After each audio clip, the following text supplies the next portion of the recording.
মুরব্বী সিনিয়রের থেকে একটা গল্প শুনতেছিলাম এই শ্মশান ঘাটটা নিয়ে।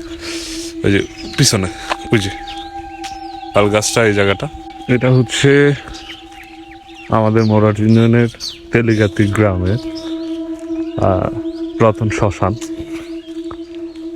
শ্মশানের একটা পার্ট এই তাল গাছ, এই স্পেস। আমি নামাজ পড়ে যাচ্ছি।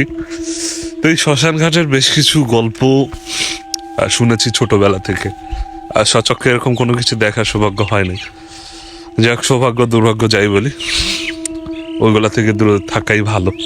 তো মজার কথা হচ্ছে, আজকেও গল্পে গল্পে আমাদের এক মুরব্বী সিনিয়রের থেকে একটা গল্প শুনতেছিলাম এই শ্মশান ঘাটটা নিয়ে।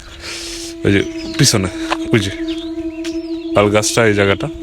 তো সবচেয়ে বড় কথা, আমি একটু দেখে, এই জায়গাগুলো পাকা রাস্তাটা ছিল না একটা সময়, অনেক মাটি ঢিপু ছিল, এবং নিচে যে জমি এখন বেশ চাষাবাদ শুরু হয়েছে। এই পাশে আমাদের পাশের গ্রামের একজন ভদ্রলোক, উনি হচ্ছে যে কিছু চাষবাসও শুরু করছেন, যেমন হচ্ছে যে লাউ, মিষ্টি কুমড়া।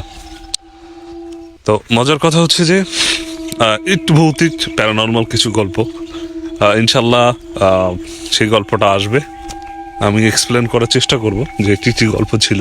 বেশ কয়টা গল্প শুনতে পেয়েছি, ছোটবেলা থেকে শুনেছি, সেগুলো আপনাদের মাঝে তুলে ধরবো। ওকে, আসসালামু আলাইকুম এবং ঈদ মুবারক।